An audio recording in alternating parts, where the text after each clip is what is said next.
das Mães, mas também o carinho, a presença e o cuidado de todos aqueles que de alguma forma exercem esse papel tão importante na vida de cada criança. Sejam muito bem-vindos e bem-vindas a mais um momento de confraternização. Eu vou passar para a Sergivânia para fazer a abertura oficial da atividade. Seja ela o pai, a mãe, a avó, alguém que representa, né, que tem essa importância na vida das nossas crianças. Hoje nos reunimos para celebrar o amor que acolhe, orienta, fortalece e transforma vidas. Celebramos aquelas que, com dedicação diária, fazem do cuidado um gesto de afeto e da presença, um verdadeiro ato de amor. Ser mãe é ensinar com o olhar, proteger com o abraço e educar com o coração. É acompanhar os primeiros passos, incentivar os sonhos e permanecer firme mesmo diante dos desafios. Nessa noite especial, a Escola José Guedes do Rio presta sua homenagem a todas as mães e figuras maternas que fazem parte da nossa comunidade escolar, reconhecendo em cada uma a força, a sensibilidade e o amor que ajudam a construir histórias e formar vida. Sejam todas muito bem-vindas. Eu fui convidada, né, pela diretoria e aí entendendo também quando eu cheguei aqui, né, que fui convidada por outras pessoas que eu já venho tendo experiências profissionais, né, para estar aqui com vocês. E aí, para mim, estar aqui hoje é uma oportunidade muito bonita, sabe? Não só gratificante, não só de vida profissional, mas também de vida pessoal. É uma oportunidade muito bonita. Embora eu já venha há algum tempo, e aí eu vou me apresentar, a Thais já me apresentou bastante, né? Já trouxe meu currículo. Mas embora eu já venha estudando sobre mulheres e trabalhando sobre mulheres há um tempo, é a primeira vez que eu sou convidada para falar sobre maternidade, o termo maternidade. E aí por que isso é importante, né? Pode passar para mim, por favor, Thais. Eu sou psicóloga, né? Sou psicóloga de formação, também sou psicóloga atuante, né? Me formei na FACEP. Sou especialista em saúde mental, psicopatologia e atenção psicossocial. Acabei recentemente o meu mestrado lá na UERN, né? Vocês sabem, né? Eu tenho um polo aqui da UERN. Eu terminei meu mestrado lá e o meu trabalho foi sobre mulheres, né? Sobre mulheres vulneráveis. E aí é de fato um tema que eu gosto muito, né, de trabalhar, de pensar sobre, de estudar sobre, de conversar sobre, de estar como essas mulheres, vivenciando a vida delas, vivenciando suas maternidades, vivenciando suas singularidades. Então, para mim é um grande presente estar nesses espaços, né? Hoje eu estou professora do Departamento de Psicologia, da Faculdade de Evolução, e também sou psicóloga do Serviço de Acolhimento em Família Acolhedora do município de Pau dos Ferros, que trabalham diretamente com famílias que são usuárias do município e também com crianças e adolescentes, né? Então, eu meio que estou em todos esses lugares, né? Que a escola também está alcançando essas pessoas, que a escola também está, de alguma forma. Mas por que é especial para mim estar? Para além disso, né? Além da psicóloga Valéria, né, da estudante Valéria, eu também sou mãe.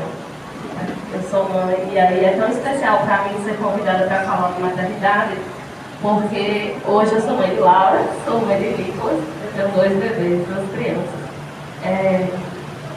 E, desculpa, eu sempre me emociono falando dos meus filhos, todo mundo, né? E aí é muito importante para mim falar sobre essa temática, né? Para além disso, sou filha de uma mulher muito feliz na profissão dela, que é professora. Né? Então, eu fui criada a minha vida inteira no seio da educação. Embora hoje eu não trabalhe diretamente nas escolas, eu já trabalhei. Mas eu fui criada a minha vida inteira no seio da educação. E é uma coisa da qual a gente faz questão de passar para os nossos filhos, sabe? Então, sempre manhã está com os netos e sempre eu estou com os meus filhos.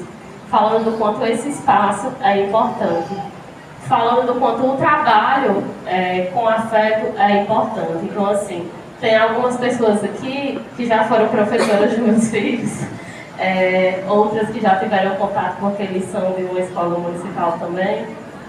E eles sabem o quanto a gente faz questão de ensinar aos nossos filhos que eles precisam também ser afetuosos com as pessoas no ambiente escolar, do quanto eles precisam também ser respeitosos, do quanto eles precisam participar em conjunto.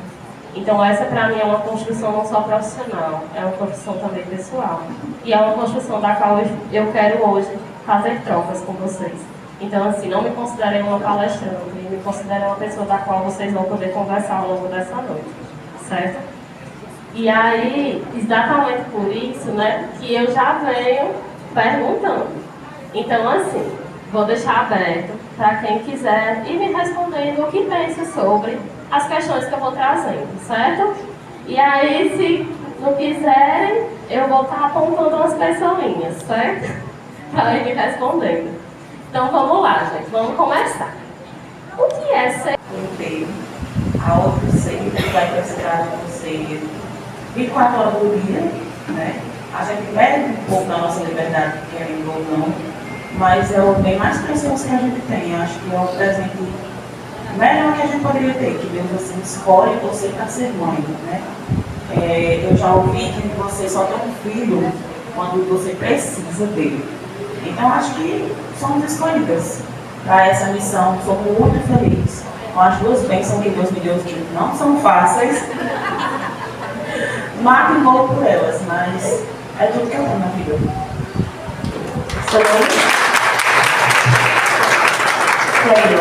Obrigada. Mais alguém gostaria de falar alguma coisa? É você mesmo, tá? Sou eu mesmo. Para mim, ser mãe, né, ter mãe é algo que me emociona muito. É algo que eu desejei muito, porque eu perdi minha mãe, eu tinha 10 anos, né? Então, é tanto que às vezes quando falo assim, vamos comemorar o Dia da Família, porque tem gente que não tem mais mãe. Eu disse, não, gente. A gente tem que comemorar a mãe. Se não tem hoje, mas um dia teve. Eu passei 10 anos da minha vida com uma mãe e nunca esqueci. E nunca vou esquecer. E quero lembrar sempre. Então a gente tem sim de falar de mãe. Porque para mim é a maior bênção. Mãe, ser mãe é maravilhoso. Era o meu maior sonho, né? Então é isso. Obrigada, Matheus. O microfone está aberto. Quer falar?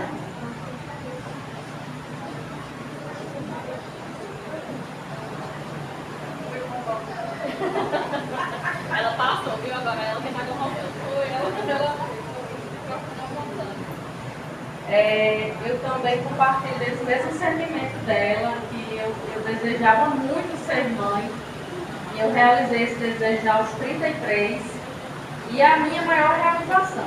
Eu sou muito realizada sendo mãe. Claro que não é fácil, não dá para romantizar a maternidade, como todas nós aqui já sabemos. E principalmente no nosso país, e não só no nosso país, como as gerações atuais que não tem uma grande presença masculina, né, na colaboração, né? Então não dá realmente para romantizar, mas mesmo com todas as dificuldades, como é bom, como a gente cresce, como a gente tem mais empatia, mais confiança na vida, mais tantas outras coisas, tantos benefícios, apesar dos pesares, né? Quando eu falei relacionado à realidade do Brasil, é que a maioria, né, dos lares são com mães solos, ou então uma avó ali sendo um amparo, uma rede de apoio. Então, nós todas, como mulheres, guerreiras e tudo mais, merecemos sim sermos comemoradas todos os dias, sermos lembradas com esse grande, eu não sei qual a palavra usar para, né, no sentido de mãe, né, porque é muito amor. Acho que é isso, é amor.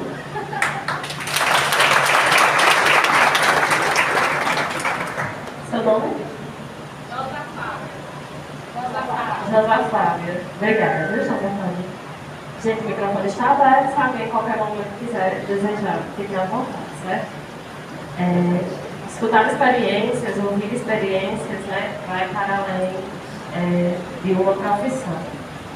A gente escuta experiência porque as experiências elas também nos constroem, né, e elas nos constroem em muitos aspectos da nossa vida, e um desses aspectos é de fato a maternidade. Então, se a gente aprende a ser mãe, a gente aprende porque nós tivemos em algum momento outras mulheres como referência, não é isso? E aí entendo que são muitas referências, muitos tipos de referências, né? Muitas vezes por muitas questões, as mulheres que cuidaram da gente não conseguiram dar talvez tudo que a gente necessitou, mas a gente consegue ir caminhando com aquilo que a gente vai construindo ao longo da vida e com as demais pessoas que a gente vai conhecendo, né? Então, ser mãe, eu acho que não é ser mãe, né? É ser mães. São muitas maternidades. Eu acho que a gente precisa pensar hoje a partir dessa perspectiva, né?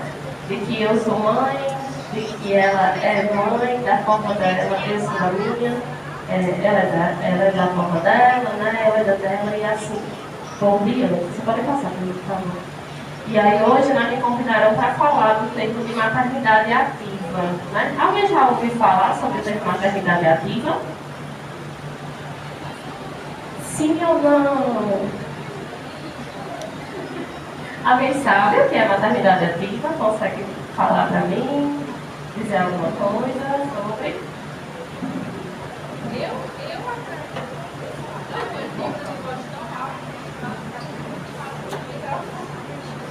Eu acredito, assim, eu não tenho um termo correto, mas até pelo nome ativa, ou seja, uma mãe mais presente, né, dá a entender que seja isso.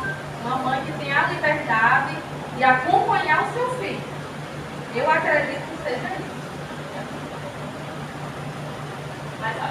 Mais termos bonitos, né, para justificar as nossas cargas de trabalho, né? Porque é isso, cuidar de filho também é trabalho, cuidar de casa também é trabalho, né? Não só trabalha quem está fora de casa. Mas aí fui me aprofundar, né? E a maternidade ativa, né, esse termo, ele nasce em um momento da história, né, dos direitos das mulheres, onde começa a se pensar que a mulher ela tem que ter o direito de pensar sobre como é que ela vai parir. Como é que ela vai dar luz, como é que ela vai ter o seu filho. Se ela quer ter de forma natural, se ela quer ter cesariana, se ela quer ter filho. Então, esse termo nasce a partir do momento que começa a se pensar minimamente, né, essa liberdade de escolha que a nossa colega trouxe. E aí ela vai se apropriando, né, e aparecendo de diversas outras formas ao longo do que os direitos das mulheres também vão crescendo, né, vão se especializando, vão surgindo de outras formas, vão sendo debatidas de outras formas. Aí a gente vai tendo essa evolução do termo maternidade atípica. Desculpe, geriátrico, me perdoe. A gente vai tendo essa evolução do termo de maternidade ativa, né? Então, mas sempre ligado a essa questão de dar o direito de escolha, de liberdade, de onde essa mãe quer estar, de onde essa mãe pode estar, né? E não mais de uma maternidade, o que a gente chama de compulsiva, né? Uma maternidade compulsória, da qual a mulher é tida como somente para ser mãe, somente para cuidar do lar, mas isso pode, partindo de uma escolha, né? De uma ação desta mulher, de uma escolha ativa de fato. Boa noite. E aí a gente tem dentro desse termo uma visão que ela é natural e uma visão que ela é mais crítica, mais política, né? Então, dentro da construção de um termo, do mesmo termo, maternidade ativa, a gente tanto tem pessoas que acreditam que a maternidade ela é inerente à mulher, sim, toda mulher nasce para ser mãe, toda mulher tem que ter esse papel na sociedade, só que ela vai escolher quais as formas que ela quer desempenhar, mas que sim é inerente à mulher, né?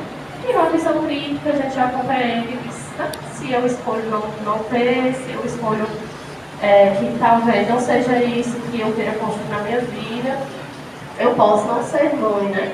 E aí a gente tem esses dois tipos de visão quando a gente discute maternidade ativa, certo? E aí eu acho que é uma pergunta que ela guia o que a gente vai compreendendo aqui de mais importante na temática da palestra, né, que é a questão do cuidado, do afeto. Vocês acham que nós nascemos para ser mães, de fato? Todo mundo nasce e sabe ser mãe? Ou a gente aprende a ser mãe? Todos os dias. A gente aprende a ser mãe todos os dias, não é? Pode passar, viu? E a gente aprende a ser mãe todos os dias porque é isso. Ser mãe não é apenas natural. Tudo bem, somos nós que gestamos. Somos apenas nós que gestamos. Somos apenas nós que desenvolvemos o feto. Somos apenas nós que damos à luz. Tudo bem. Mas a maternidade, ela nem é para ser solitária.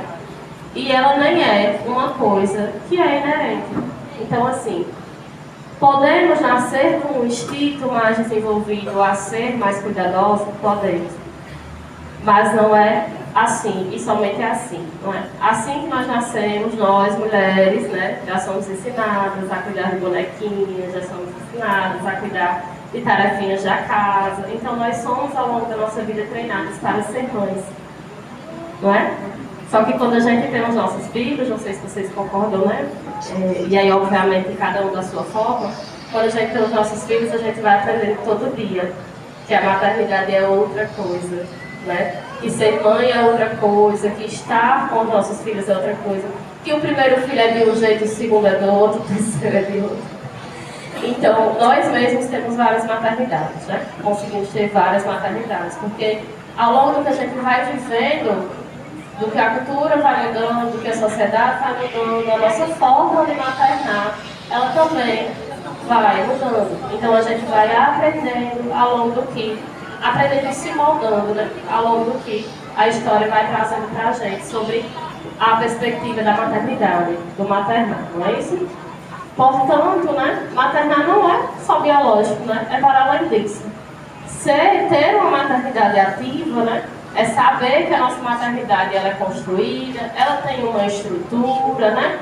Ela é ensinada e ela é aprendida, né? Porque a gente tem que aprender a cuidar das nossas crianças, seja como for. A gente tem que aprender, não é? E a gente vai aprendendo com o que vai chegando pra gente. Que, obviamente, o que chega para uma pessoa não necessariamente é o que chega para outras, né? Mas a gente compartilha de muitas coisas que são perspectivas muito próximas. Todos nós compartilhamos. Eu tenho certeza que se fizer um ciclo aqui e a gente começar a compartilhar, ela vai dizer, e ela vai concordar, e ela vai concordar, e ela vai concordar, e ela vai dizer, não, mas lá em casa aconteceu desse jeito aqui, não foi assim não. Então, a forma como essas construções vão chegando para a gente, elas também são distintas, mas muitas vezes nós reconhecemos de formas muito parecidas, né? E aí, maternar, gente, é um aprendizado constante, de fato é, e todas nós sabemos disso, né? Vocês acham que existe uma forma correta de ser mãe? Uma forma correta de ser mãe? Por que não?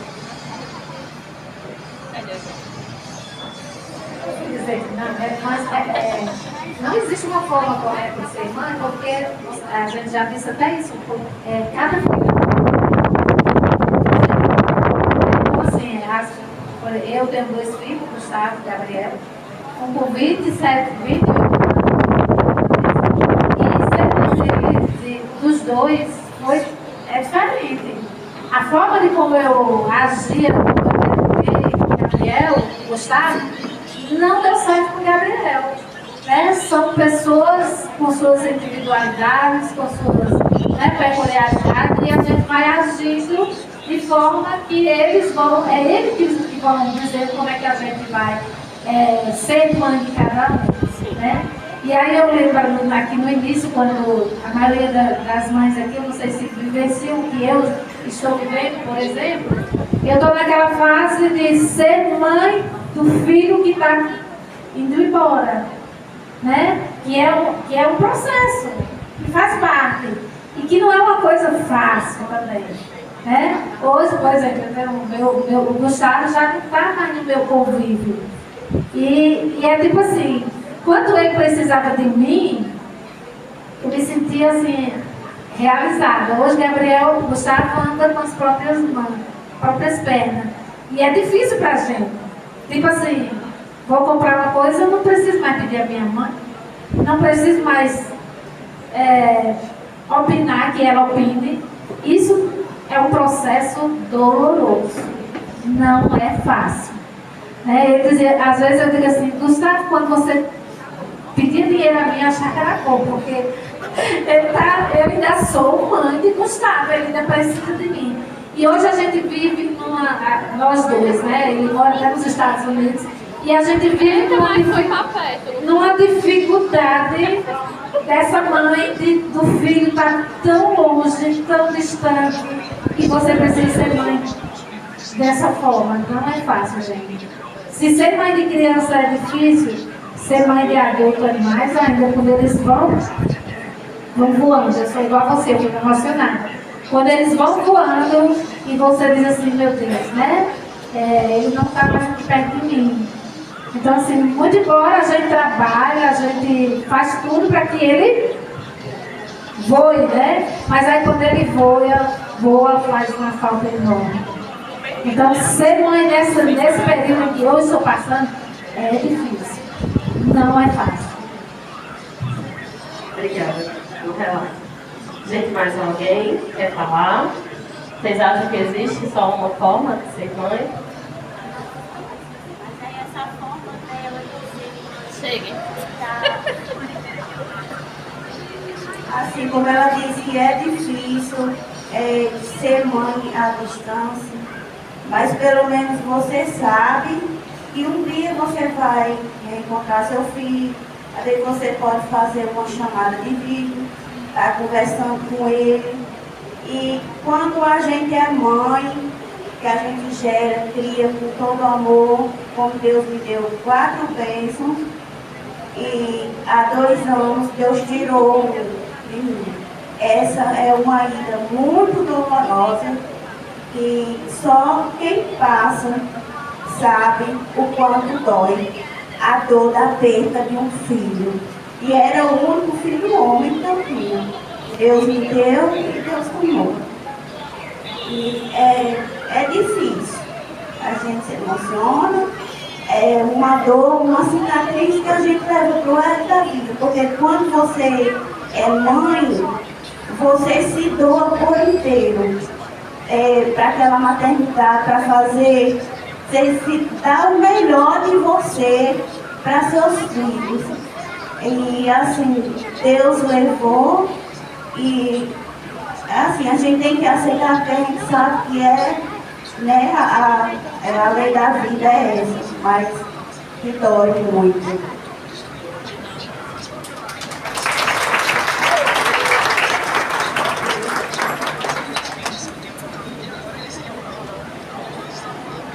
Obrigada, viu? Passou o relato.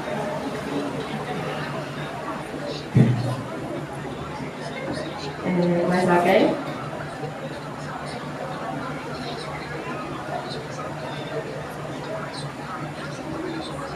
Realmente, eu acho que existem muitas formas da gente cuidar dos nossos filhos, né? A gente cuida assim, né? A gente cuida quando está longe. E aí eu sou a filha que foi para longe, então eu sei com ele, eu sei. E a gente cuida quando já não está mais. Mas a gente ainda cuida, né? Porque o sentimento, ele existe. E eu acho que o princípio desse debate de hoje é esse, né?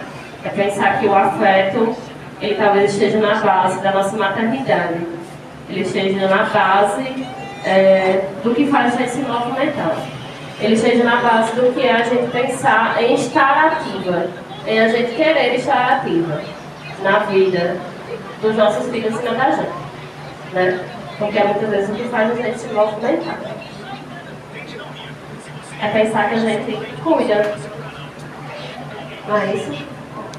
específicas que a maternidade só ia existir, o meu filho só ia sobreviver se eu aprendesse a ser mãe de tal forma, né? E aí esse psicólogo ele traz que a gente precisa muitas vezes repensar isso, né? Que a gente não precisa ser sempre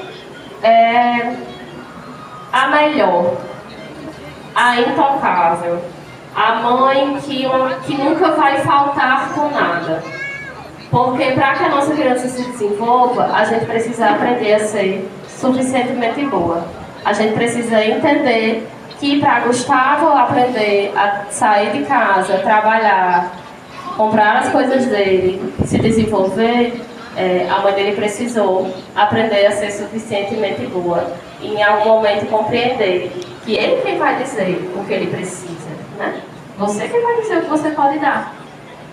Mas o modelo de perfeição, ele nem sempre nos cabe. O modelo da mãe modelo, ou da mãe super heroína, ou da mãe guerreira, né? Como a gente costuma muitas vezes dizer, ele quase sempre está carregado de culpa. A gente se culpa porque a gente estava trabalhando e faltou em alguma coisa. A gente se culpa porque a criança caiu, a gente não pôde segurar. A gente se culpa porque naquele momento a gente está, sei lá, a criança está gritando porque quer alguma coisa, a gente está no banheiro. A gente se culpa por tudo. Pensar sobre isso, né? É pensar também que a gente precisa se cuidar para poder ter cuidado, para poder cuidar do que é o outro, que é, nesse caso, os nossos filhos, para poder dar afeto. Porque quando nós adoecemos, muitas vezes nem o afeto a gente consegue dar mais. Entende? Então, às vezes, quando a gente adoece, a gente chega num nível de estresse que a gente não consegue mais dar afeto aos nossos filhos. Quando a gente está cansada porque a gente quer ser mais do que o suficientemente boa, a gente se estressa, a gente não consegue dar afeto. E aí, muitas vezes, esse não dar afeto naquele momento, e tá tudo bem, não dá nada, né? Eu acho que a questão é essa. A gente se deixa tanto adoecer enquanto mães, e por ser mães, que às vezes a gente acaba perdendo a capacidade de cuidar. E a gente não cuida do outro, não é porque é culpa nossa, mas é porque a gente não consegue mais cuidar da gente. E aí, ser suficientemente boa é também respeitar aquilo que é nosso, né? Entender os nossos limites, entender as nossas falhas, entender que está tudo bem se isso acontecer, né? E entender como a gente pode procurar ajuda se a gente precisa, né? Então, se eu cheguei no limite e eu preciso procurar ajuda, então que seja assim, né? Que eu preciso para ele cuidar, né? São cuidados mais físicos mesmo, né? Biológicos. E aí a gente tem esse cuidado, que é um cuidado preventivo, que é um cuidado atencioso, né? Que é ir para além dessa esfera de alimentação, de banho, né? Que são cuidados de escuta, são cuidados de acolhimento das nossas crianças, são cuidados de sentar e talvez ler um livro, né? De sentar em algum momento, parar e brincar. E aí ela desenvolve essa habilidade não só para o meio, mas principalmente para casa. Às vezes a gente tem crianças que são tão sociáveis nas escolas, né? Mas em casa a família não tem a habilidade de dialogar com a criança, de ouvir as suas necessidades, ou mesmo de dar um lugar a ela na sua residência, né? E aí, às vezes essas crianças elas chegam de fato na escola com uma demanda de afeto, uma demanda de cuidado, que nem sempre ela está tendo, né? E vice-versa, tem crianças que são muito comunicativas em casa e não conseguem desenvolver para fora. Então esse cuidado preventivo, né, esse cuidado atencioso, ele é para que de fato a criança possa desenvolver-se de forma plena, né, para todos os ambientes que ela acessa. A gente tem dentro disso, né, o cuidado físico, o cuidado emocional, que é muito importante, né? Como é que eu cuido emocionalmente da minha criança, psicóloga, né? Eu acho que a primeira coisa que a gente precisa pensar é dar atenção de fato. É uma pergunta que é para as mães, né? E aí, gente, eu estou usando mães, mas estou entendendo que eu estou falando de todas as pessoas que cuidam das crianças dessa escola, certo? Dependente se foi a mãe que tirou, se é a avó, se é tia, certo? Estou falando para todos nós. E aí é uma pergunta que é tanto para a maternidade quanto para o corpo docente e gestor, certo? Que é, qual o papel do afeto no cuidado e na educação das nossas crianças e dos nossos adolescentes? Qual é o papel do afeto? Que é a chave de hoje, né? Qual o papel do afeto nas nossas vidas e na vida dessas pessoas que a gente cuida?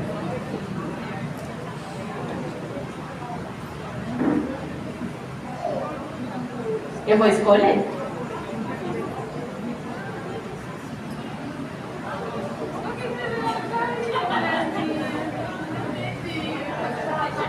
Eu achei a cabeça, assim. Eu acho que é importante, no geral, né, as pessoas, eu também muito raciocinar o que eu pensando, né? Mas eu vou dar como exemplo da minha filha. Ela tem TDAH, ela é uma criança extremamente sensível. Então, qualquer pessoa que chegue perto dela e ela se sinta um pouco ríspida, ela já se afasta, ela já fica mais retraída. Então, ela é muito isso mesmo, de abraço, de dela com carinho. Então, em questão da educação, se for uma pessoa que trate ela de forma não individual, olhando a individualidade dela, que é a questão do TDAH, né? Não aprende, ela não consegue se comunicar. Então, acho que nesse sentido, falando da minha visão pessoal,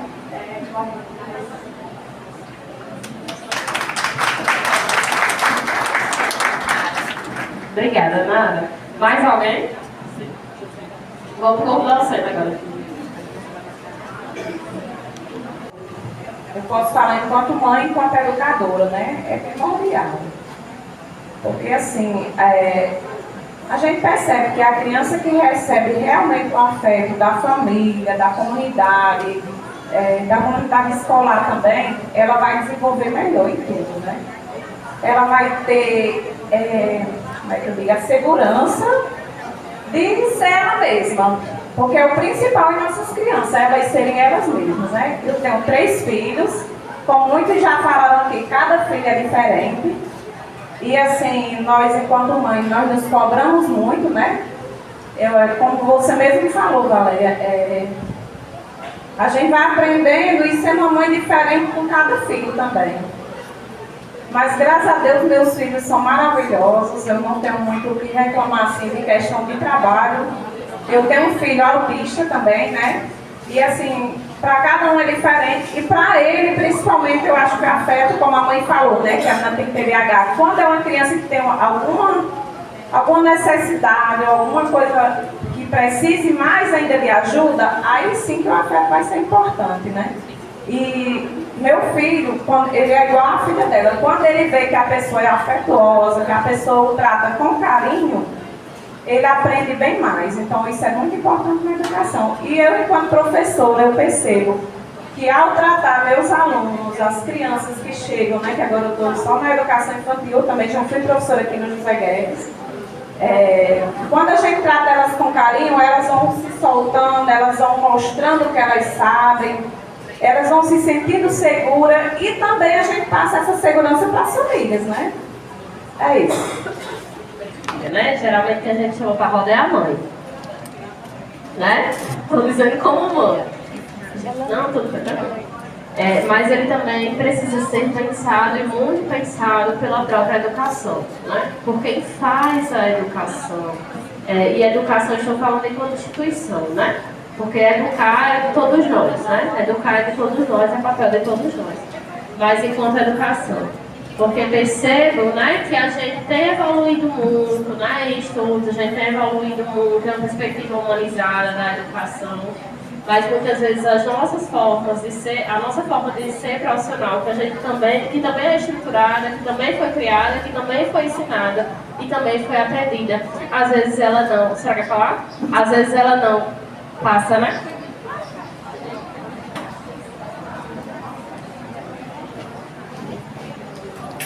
Essa descida é ruim.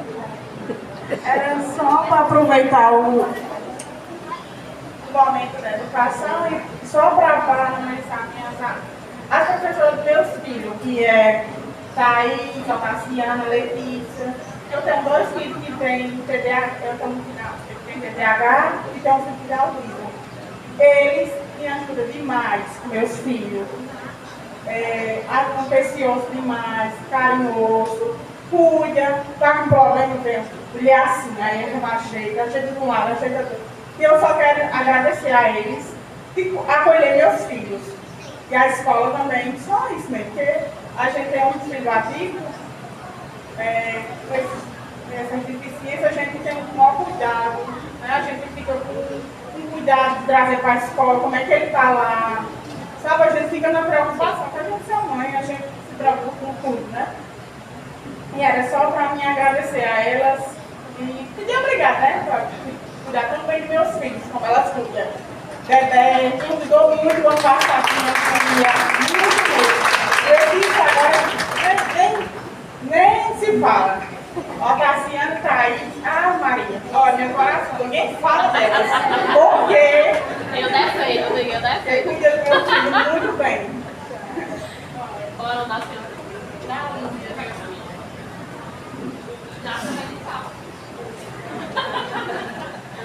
Muito obrigada, viu?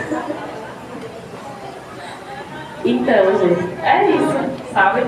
Quando a gente pensa o trabalho com afeto, o trabalho com cuidado, a gente pensa que não só a criança, vou usar esse termo, certo? Não só a criança atípica, ela precisa ter um olhar diferenciado, mas todo mundo que a gente acolhe, a gente precisa escutar da forma que a pessoa precisa ser escutada, né? Às vezes, quando a gente fala de escuta especializada, a gente acha que só quem faz é psicólogo, mas não é não.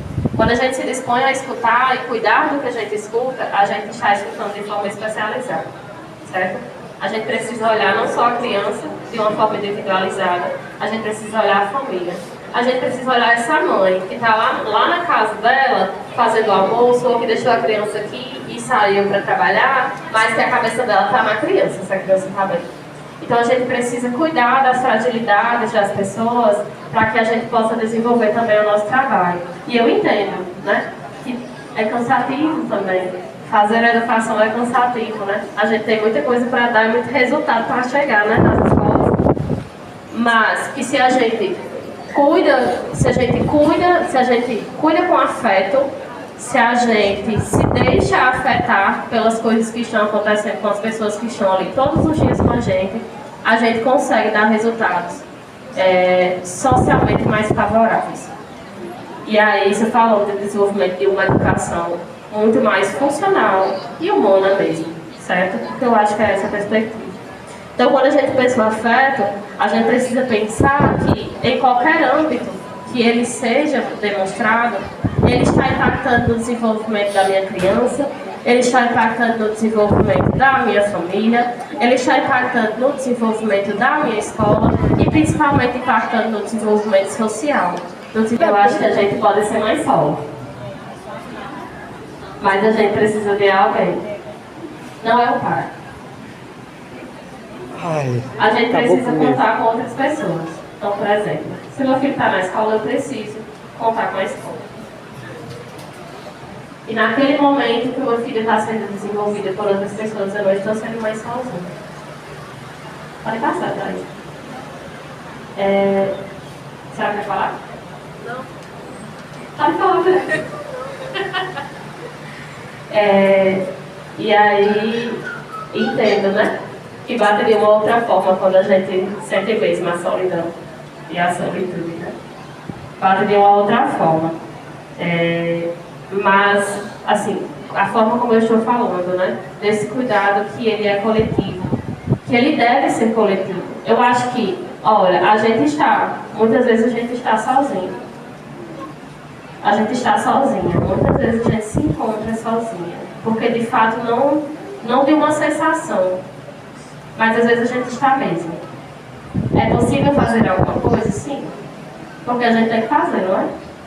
A gente tem que fazer, mesmo estando só. Mas não deve ser. O cuidado ele precisa ser de todos que acessam aquela pessoa. Então agora eu vou concordar com você. É possível ser mãe sozinha? Mas deve ser? Não. Não deve ser. Porque a gente precisa entender que Todas as pessoas que acessam os nossos filhos, elas precisam ser nossa rede de apoio. Que a gente precisa contar também com essas outras pessoas. Afinal, não somos só nós e os nossos filhos, né?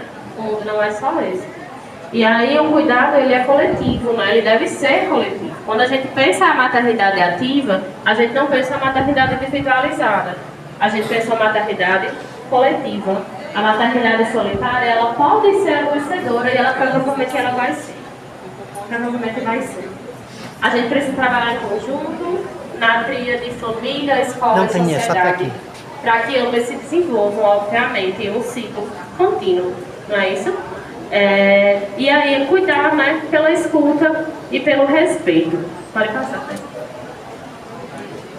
E aí, gente, para finalizar, eu trouxe esse provérbio africano, né, que é um provérbio que, quando a gente cuida, fala exatamente sobre maternidade, e sobre a maternidade enquanto a maternidade coletiva, né, enquanto cuidado coletivo, que precisa ser coletivo, porque a gente já tem muitas mães doentes por aí e a gente precisa agora cuidar delas. A gente pensa, né, que sim preciso uma aldeia inteira para se criar uma criança. Então a gente precisa ser todas juntas. E é isso, muito obrigada.